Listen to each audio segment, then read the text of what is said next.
Okay, I have started recording, so I think this is a continuation of the discussion on the CSI controller get node info design. Okay, go Yep. ahead. Thank you, Xing. So, quick recap of where we are. So last time, we talked through the design, and we had two alternatives come up. One of them is about a reactive-only discovery solution, and then the other one uh, is a node context object. So I did a deep dive into both of them, um, wrote down a few bullet points for the main things, and then we could just discuss and get everyone's input. So in terms of the reactive only solution, so the idea here, right, is that we just skip upfront reporting altogether and let Kubernetes figure out what the actual capacity is by learning from failures. And the so this would be ideal in that we wouldn't need this cap at all if we could make that work. There's a few things though that um, are not great for this reactive only discovery path. So one of them is that there's no way for Kubernetes to learn when the capacity increases. Well, I So mean, it's an implementation concern. I mean, I agree the reactive only discovery sounds like it's not the right solution based on our discussion 2 weeks ago. But yeah, you could have a model that just probes every so often to see if there was capacity and notices when the capacity increases. The cost would be that you would have a constant, steady stream of errors when there wasn't capacity. But like we do that in a lot of places, so it doesn't seem like the worst thing.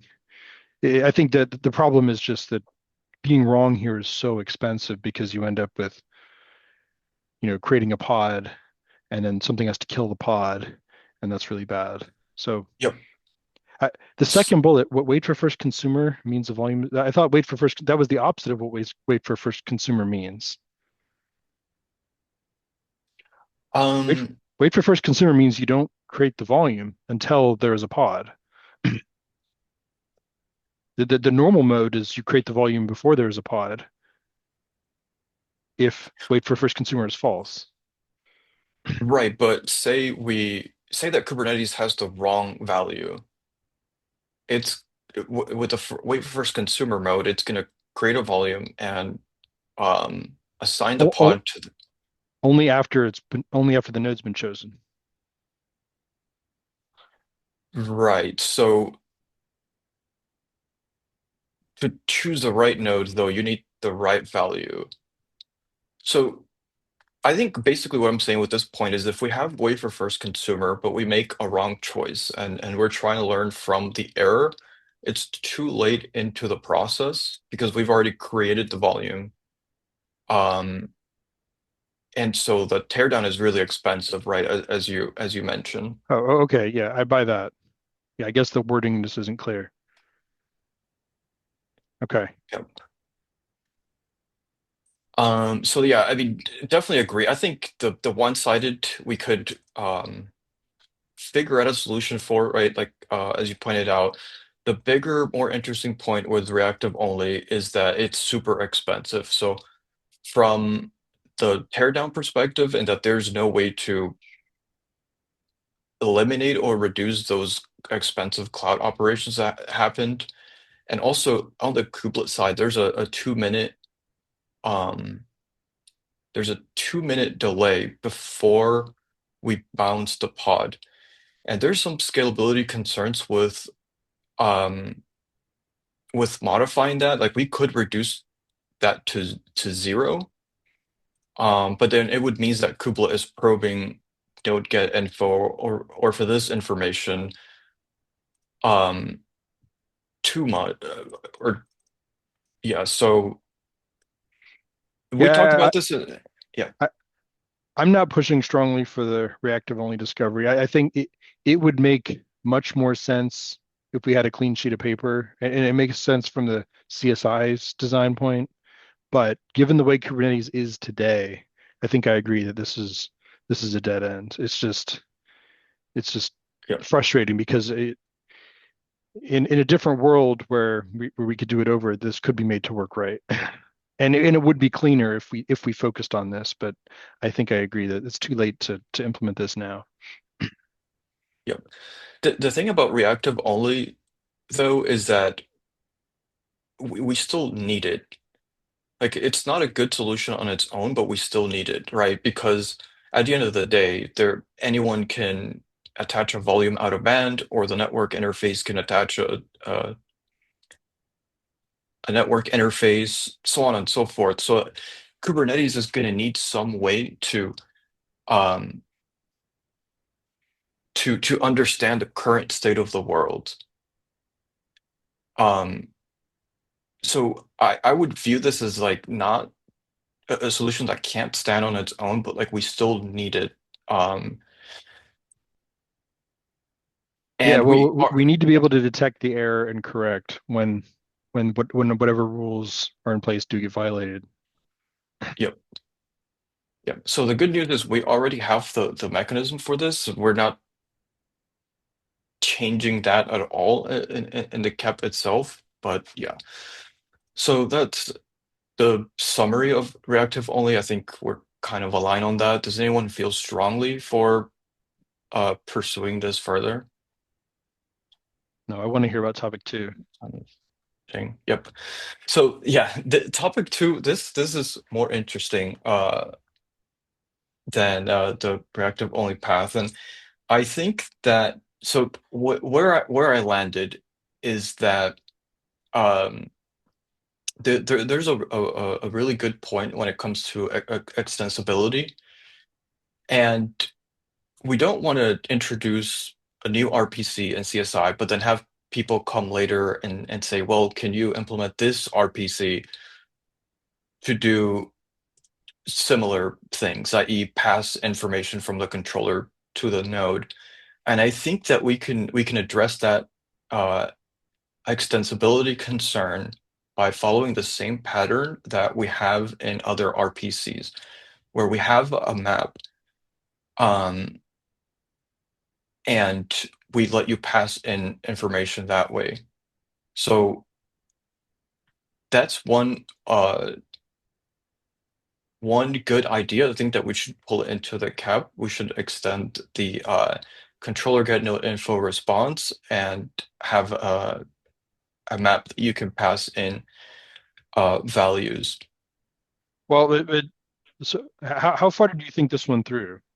Because I haven't thought this one all the way through. It was just an idea that popped into my head because it's the pattern that we use in other areas. So is there a Yeah. version of the proposal where like this solves all the problems and we don't need the other stuff in the KEP? So my conclusion, right, from diving into this is that it basically accomplishes the same thing at the end of the day, but um it's heavier in terms of what we need to do. If we had like it might require CRDs, etc. Whereas if we have the RPC with the extensions You wrote map, it will not require new CRD or sidecar components. right, yes, if we had the RPC with the extension map, we don't need new RPCs, sorry, CRDs or sidecar components. I'm not following. So what you're saying we can reuse the existing CSI node CRD, stuff some Yes. information into it, and then have kubelet pass that information down to the node sidecar and or to the node plugin. And how would we get the information from the controller into the CRD, and where would we pass it into the node? Like, have you thought through like what all the steps are? Um, I, at a high level, yes. Okay. I think, yeah. Like I would love it if we could make this work because it is more elegant. And but you were saying you think it's actually more expensive or heavyweight, and I'm trying to understand how because in my mind you would only have to do this once per node. You get whatever the call is, populate the node context, store it somewhere on the CO side, and then you would always just have it in kubelet, and kubelet could just pass it to the node plugin anytime it was necessary. Um, and if we could put the right information into there to always get the right answer, it seems like a lightweight solution to me. So how does it get heavy? How do you Are update you envisioning like calling it over and over and over again and continually repopulating this data? Yeah, so it's going to require that, right? Because I don't think you could just do a one-time populate the information and call it a day. Well, I know, but I So, think you can. Like the kinds of things you would want to stick in a CSI node object and then build like a quote node context around would be the kind of stuff that wouldn't change, right? Volume contexts don't change. Published contexts don't change. Like you you you get them and then you store them and then that's it. Um, so if this is something that would have to change, then that's what the problem is. I was hoping that there was something that we could get from the controller one time, store it on the CO side, and then supply that to the SP on the node whenever we ask these questions, and that would be enough to solve the whole problem without any sort of dynamic polling. That it would be a one and done context. So if that's not going to work, then that pours cold water on this approach, I think. So help me understand why. so I think probably the challenging aspect of this is that we do need that dynamic polling because there are um at the end of the day, right, we need to do set difference. I think You're saying the list of attached volumes, you'd want to put that into this context, and that's constantly yes. changing. Okay, yeah. See, that I think that kills it for me because that even if you could do that, assuming you need it, it's constantly changing, right? Like from the time you Yeah, call it on the controller to the time that kubelet goes to the node and says, "What's my limit?" Like it will have changed, right? Because it's dynamic. So Kubernetes is slow and it will always have a slightly out of date view of this as you pass it from the controller to the CO to the node. Um, so yeah. I was, man, are we sure that we can't solve this problem without the whole list of volumes, attached volumes? Yes, so that one I had the same like gut feeling about it. It's like, do we really need to pass this list around, right? And I mean, at the end of the day, we do need it because we need to do set difference. If we have the count, um, if we have the count only, I don't think we can resolve the race conditions. Um, Well, the way to resolve it would be to put a cap on the number of non-Kubernetes related volume attachments that there would be, and then always reserve that many out of the limit, and then you would always stay out of trouble, right? Like if you could actually support 25 attached volumes and you just reserve 5 for static attached volumes and say my limit's 20, as long as the number of static attached volumes never exceeds 5, you stay out of trouble. The cost is you waste some if you don't actually need 5 non-Kubernetes volumes, right? um, true. Like that makes it way Um, cleaner. So I'm trying to understand like why is that not acceptable to just say we're going to figure out what the ceiling is on non-Kubernetes related volumes and then just reserve that many out of the limit always, and then get out of the business of counting volume attachments and doing set differences.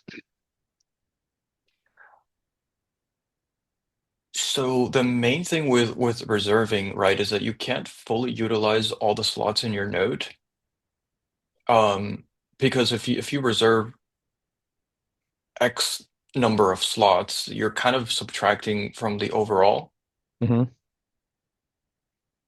Yeah, but like, is right? that a big deal in practice? Like, That's what I don't understand. Like,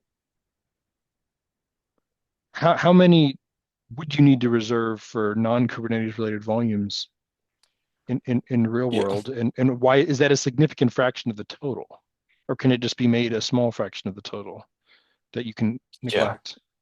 neglect? The biggest customer feedback or pain that we've heard about from this is that they don't know in advance upfront like um how many out of band volumes they will be attaching.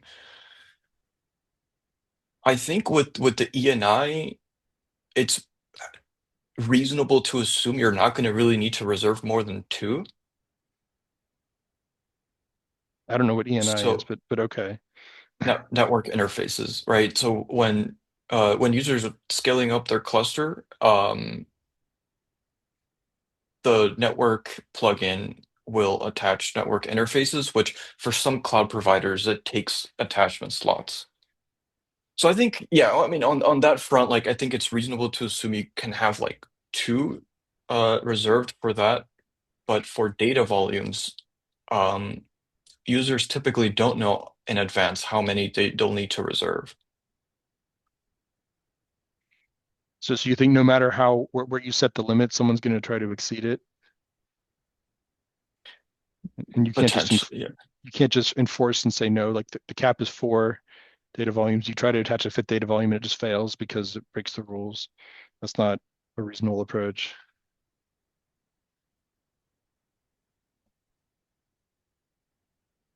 Because if you're correct and like the only way to solve this problem is to actually use every single slot and someone somewhere needs to compute the full list, like then we do come back to the solution that's proposed in the KEP, um, which involves passing around these lists of attachments. And my worry is that is expensive.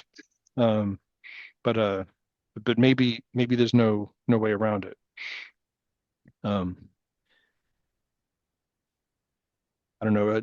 Does anyone else have is everyone else cool with the idea of getting basically having the CO know all of the attachments and doing this set difference to calculate how many slots are in use and how many more slots Kubernetes can use, and just eating that cost as a necessary part of this design?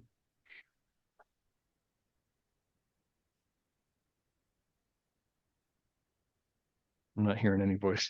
Everyone's on mute.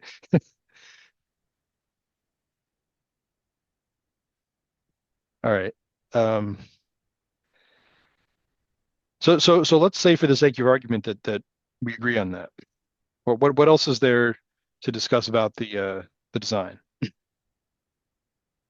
So I think once we like assuming we have directional alignment in that, yeah, we do need this set list and um we are cool. And if we establish that the correct way to do it is for the SP to supply the list to the CO and for the CO to do the Boolean math. Yep. Yep. Okay. So assuming those two uh are correct, I think the outstanding items would be talking about the um backwards compatibility story. I know you had some questions for Waywen about Yeah. I have some gripes and I have some. I was reading over the KEP this morning and I have yep. I have some gripes with wait, let me find the KEP. Hold on. What did I do with this? Oh no, I think I closed the tab.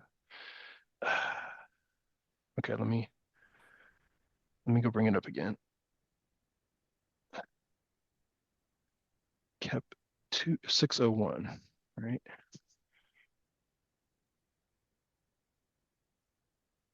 Okay, files changed. No, I don't want to load the diff. I want to view the file. Controller get that. Okay. Okay, so in the current KEP, the proposal is controller get node info will return a number, which is the volume limit, Hmm. um, and a list of volume IDs specific to that node, right? Right. Anything else? Just those two. Yep, those two. Okay. So my worry is that implicit in that is this assumption that non-Kubernetes volumes count towards the limit. And I don't know how we can express that in the CSI spec because lots of SPs don't know anything about volumes that they don't manage, right? Right. So they can only speak to the volumes that they are in charge of. And I'm trying to figure out how we can write the CSI spec in a way that is clear to everyone. That like if you return a volume, the CO is going to interpret it as consuming a slot. I guess that's the thing that's confusing to me is we have other APIs that return lists of attached volumes, right? You can call list volumes with published nodes, and it will give you for each volume the list of nodes that is published on. And here we're sort of doing the inverse, where we're saying, okay, for a given node, giving a list of volumes that are published to it. But the difference is that like volumes that CSI never knew about can be included there. Then that makes me squeamish in terms of how we talk about it in CSI, because we need to come up with language that says, now we have the CSI plugin talking about volumes that were never touched by CSI, yet the CO will be making assumptions about those volumes. It will treat them as if they count towards the limit specifically. Right. And worse, the SP doesn't even need to know which is which, right? It just says, yeah, give me the bunch of volumes, and the CO will figure out which ones are which. So like there's an ambiguity in here where the SP is passing along strings that the CO is going to interpret, and the SP doesn't actually know like which ones count towards the limit and which ones don't. Like it's very specific to these hyperscale cloud implementations like Amazon's and Alibaba's, and it's and for all of the ones that are not that way, for all of the maybe more traditional SPs or not non-hyperscale SPs, I'm trying to figure out how they're going to understand what they're supposed to do, right? Yeah. I Because think, yeah. well, go ahead. Yeah, no, I mean, I was saying, like reading the cap, I can see how it's ambiguous. And I mean, overall agree with that. I think we can hash that out. I mean, so having a controller get node info that just returned a list of attached volumes, like, or we could even call it something else. We could just say like get attached volumes for node, right? Like that would make sense by itself as a thing that you should be able to do, because we already have a way to get the list of attached or attached nodes for given volume. So there's an assumption today that the SP knows something about which volumes are attached to which nodes. The thing that makes it weird is when you also add in, you should also return attachments that were never managed through CSI. That's the part that I'm having a hard time getting my head around. I mean, I understand what it would mean in like an Amazon context because you have an API that just gives you all of the attachments. So it of course makes sense there. But like in the more abstract sense, to some future SP author, how do we explain to them what we're doing here? Because if they only returned attachments that they know about, how do they know nothing is going to go wrong? You know what I mean? Yeah. Um, Like the CO needs to be able to make some promise back to the SP that it's not going to misinterpret the data that the SP is sending to it. That's my real concern here is we're making a contract where the SP is supposed to return some information to the CO, but then the CO is in some sense free to do whatever it wants with that information. And we know what we want to do, but some future CO could decide to do something different. And I don't know how we can stay out of trouble.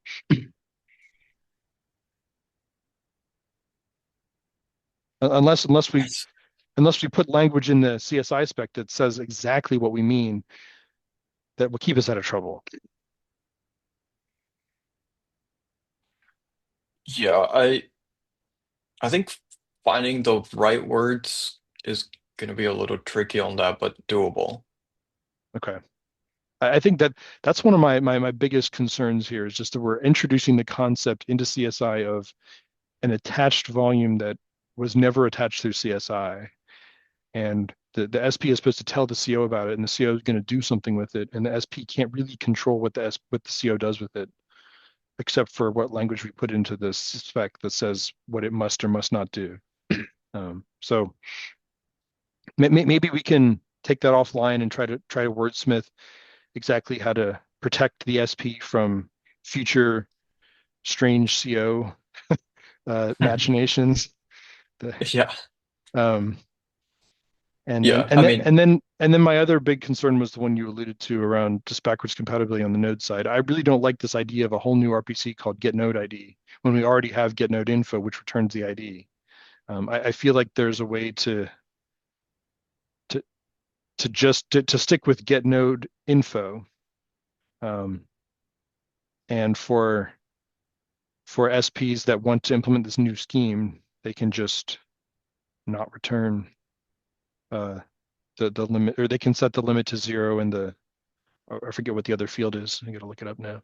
Um, yeah, agreed on that one. I think so. I can understand why we have that node get ID separate from node get info, and it's because the current spec um already has some wording about what empty is.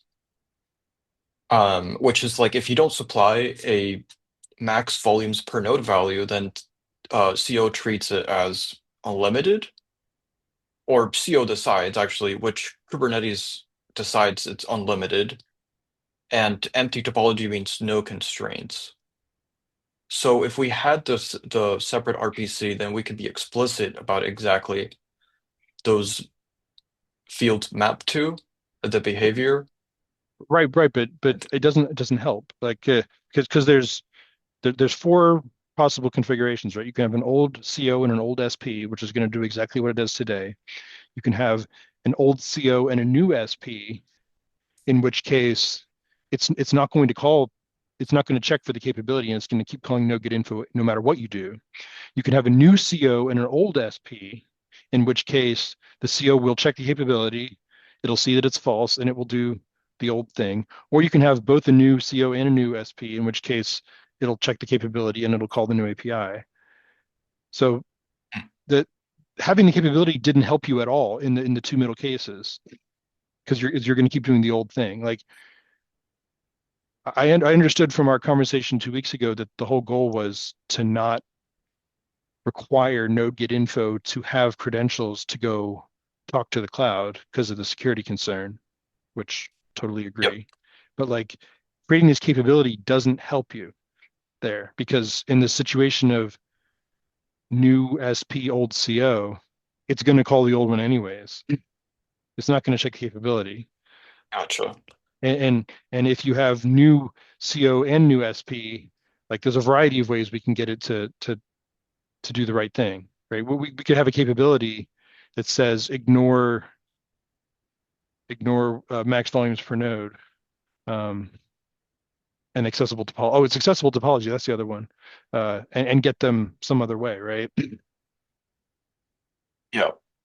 But in that situation of old CO new SP, for backwards compatibility reasons, like you have to do something that involves get node info. So I'm unclear on how we can address the issue of the, well, I guess we kind of talked about this 2 weeks ago. We said you could have the new SP continue to support get node info, and it would require having some secret, which is a vulnerability. But like for compatibility with old COs, you have to, and then just put in your documentation, if your CO is new enough, so like just leave the secret blank, and you won't have any problems because the CO will be ignoring those values anyways.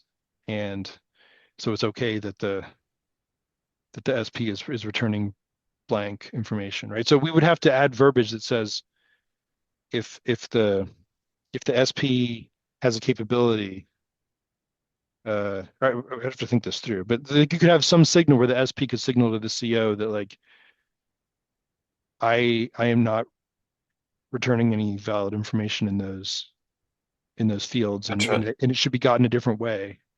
And then it would basically be on the deployer to know when their CO was new enough not to need that information and to start omitting the secret, um, so that the security concern goes away. Like I don't see any other way to do this other than continue supporting old COs until the deployer knows the CO doesn't need it anymore, and then drops it. Like having a new RPC doesn't fix anything. Yeah, I see that. I agree. I mean, I think, right, if we could squash them into a single RPC, like not need that extra node get ID, that would be ideal.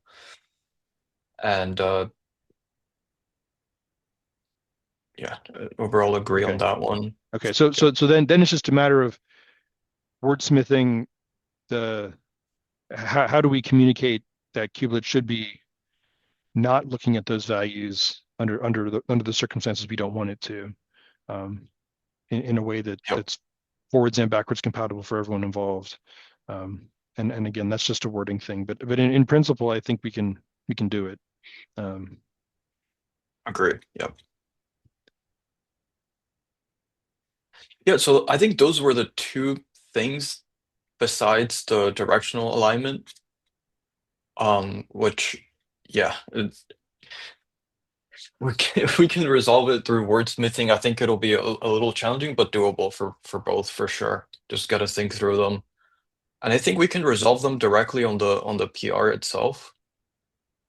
Or we can schedule a follow-up meeting if we want to have that discussion too here.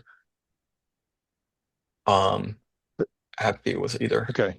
Well, no, I mean, yeah, our tradition with CSI stuff is to handle it through the PR and then to discuss it during CSI meetings if there's contentious stuff. But we're pretty good about, discussing stuff in the PR. And we also have the Slack channel if we need to do higher bandwidth discussions.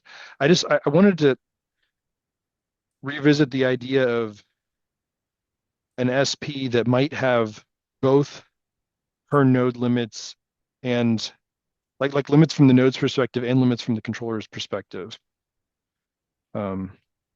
Because our proposal is if the SP advertises that it has this new way of getting the limits from the controller, that it will start completely ignoring what the node says, right?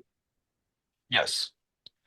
What if someone actually needed both? Like, what if there were some per node limit where like this node can support 20 volumes, this node can support 40 volumes, this node can support 60 volumes that only the node knows about, that the controller doesn't know about. But then the controller also has some limits that it's aware of. In this Yeah, future world where we've implemented the KEP as written, like there is a way to return both those pieces of information, but Kubernetes is going to ignore one of them.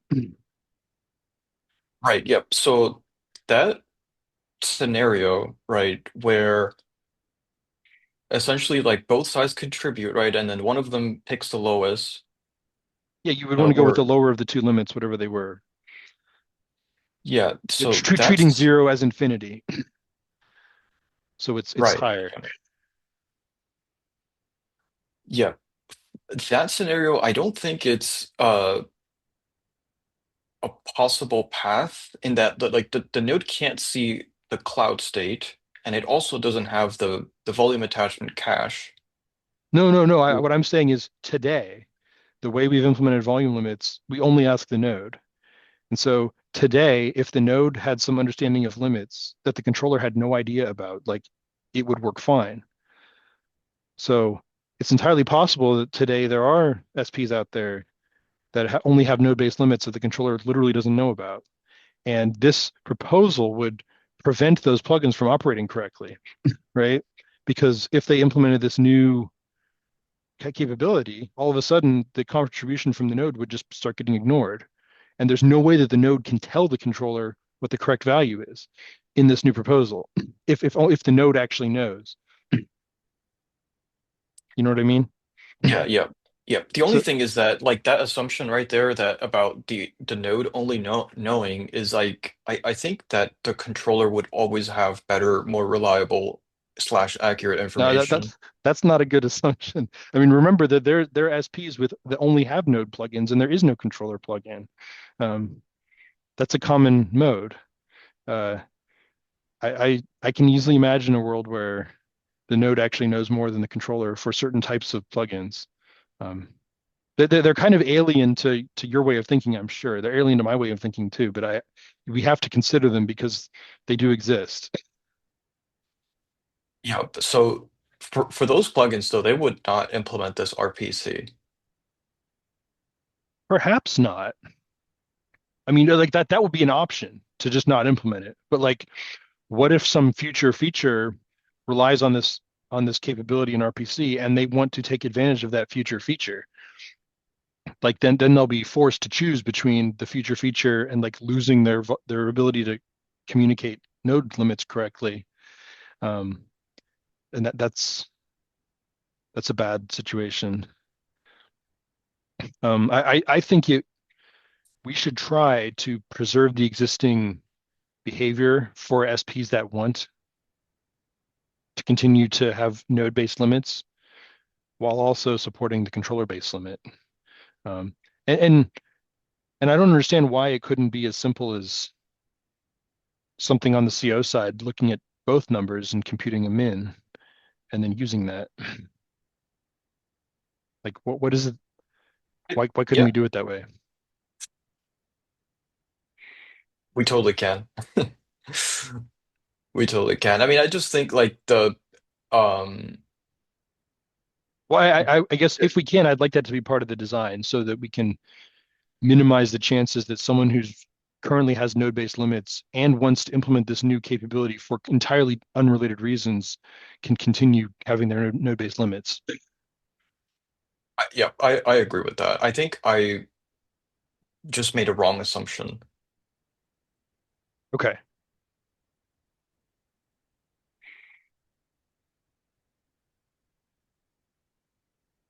All right. Well, that might sort out all my concerns then.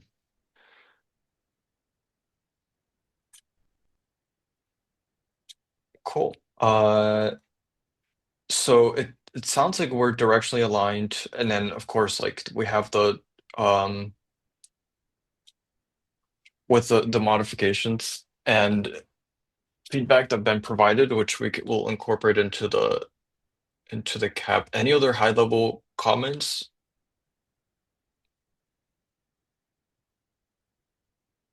If not, then I think we are good to close for today. Sunny said, "Can someone share a link to the design doc?" And who's I share the link. Darshan? Dar Darshant? Oh yeah, I think he dropped.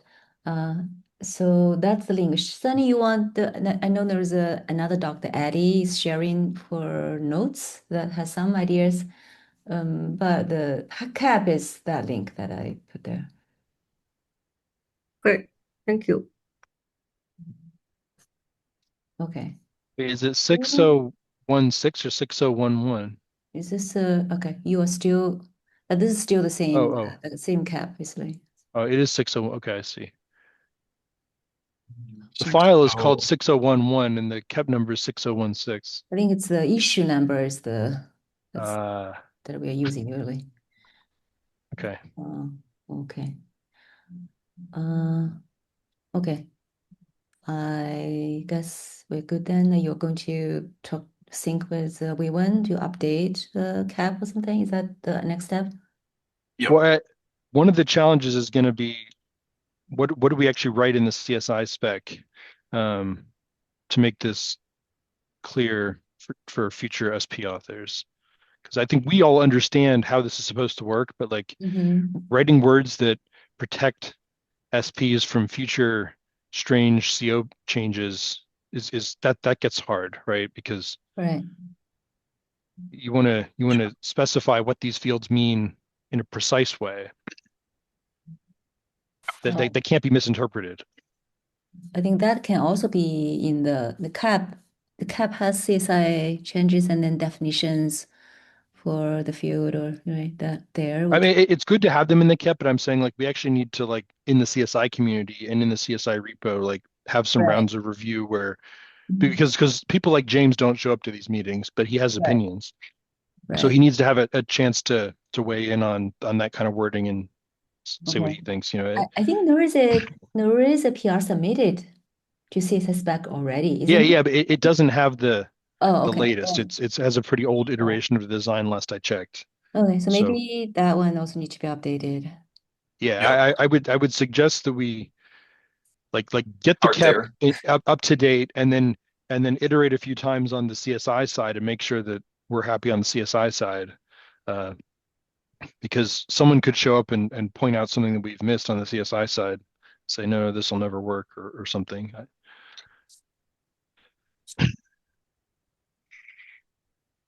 Yep, that sounds good. I, I think Wayone has a PR for the CSI spike changes, but obviously doesn't include the what we talked about in this meeting. So I'll sync up with him uh and help get that updated.